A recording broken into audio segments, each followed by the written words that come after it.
हाय दोस्तों, आज हम बात करेंगे एक ऐसे विमान हादसे की जिसने पूरी दुनिया को हिलाकर रख दिया।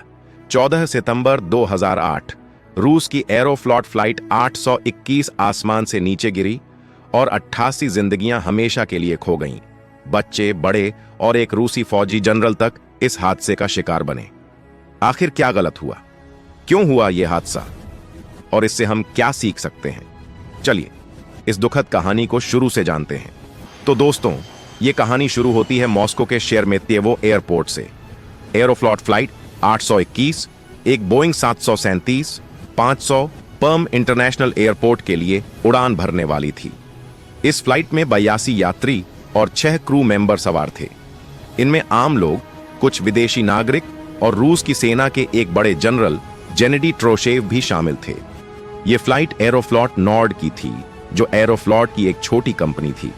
सब कुछ नॉर्मल लग रहा था, लेकिन रात के उस पल में किसे पता था कि ये उड़ान कभी पूरी नहीं होगी।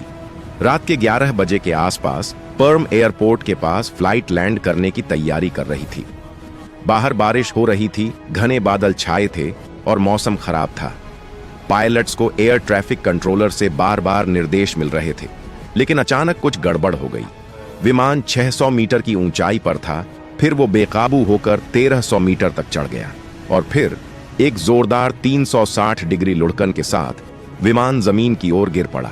यह हादसा पर्म शहर के बाहरी इलाके में हुआ, जहां विमान ट्रांस साइबेरियन रेलवे के पास क्रैश हुआ।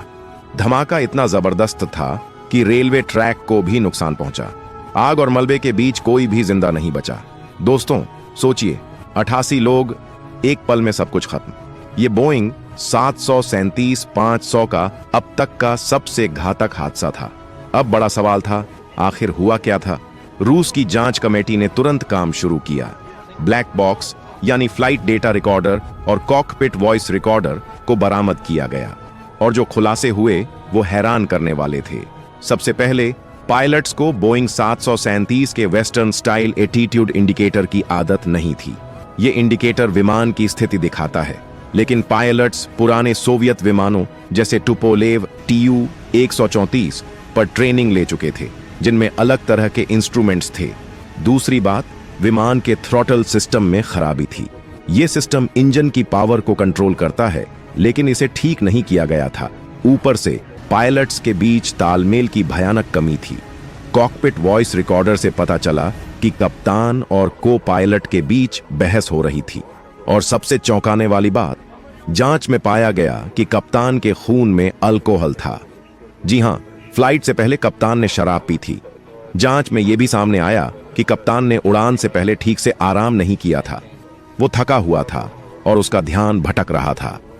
एरोफ्लॉट नॉर्ड की ट्रेनिंग भी सवालों के घेरे में आई, क्योंकि पायलट्स को नए विमानों के लिए ठीक से तैयार नहीं किया गया था। इसके अलावा विमान का रखरखाव भी ठीक नहीं था। थ्रॉटल की दिक्कत को पहले से जानने के बावजूद उसे नजरअंदाज कर दिया गया। इन सारी गलतियों ने मिलकर इस हादसे को जन्म दिया। इस हादसे ने रूस के एविएशन सिस्टम की खामियों को सबके सामने ला दिया। इसके बाद कई बड़े बदलाव किए गए। एरोफ्लॉट नॉर्ड को नॉर्डेविया के नाम से रीब्रांड किया गया। पायलट्स की ट्रेनिंग को और सख्त किया गया, खासकर नए वेस्टर्न विमानों के लिए। विमान के रखरखाव पर भी ज्यादा ध्यान दिया जाने लगा। रूस ने अपने नियमों को और कड़ा किया ताकि भविष्य में ऐसा हादसा न हो। लेकिन दोस्तों, सवाल यह है, क्या इन बदलावों से उन 88 परिवारों का दर्द कम हो सकता है? पर्म शहर में आज भी एक स्मारक है जो उन 88 लोगों की याद दिलाता है। इस हादसे ने हमें बताया कि एविएशन में छोटी सी लापरवाही भी कितनी महंगी पड़ सकती है।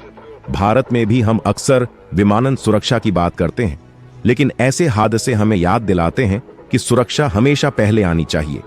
दोस्तों, एरोफ्लॉट फ्लाइट 821 का हादसा एक सबक है। चाहे एविएशन हो या जिंदगी, सुरक्षा से कभी समझौता नहीं करना चाहिए। उन 88 आत्माओं को हमारी श्रद्धांजलि। आपको क्या लगता है, ऐसे हादसों को रोकने के लिए और क्या किया जा सकता है? अपनी राय कमेंट में जरूर बताएं।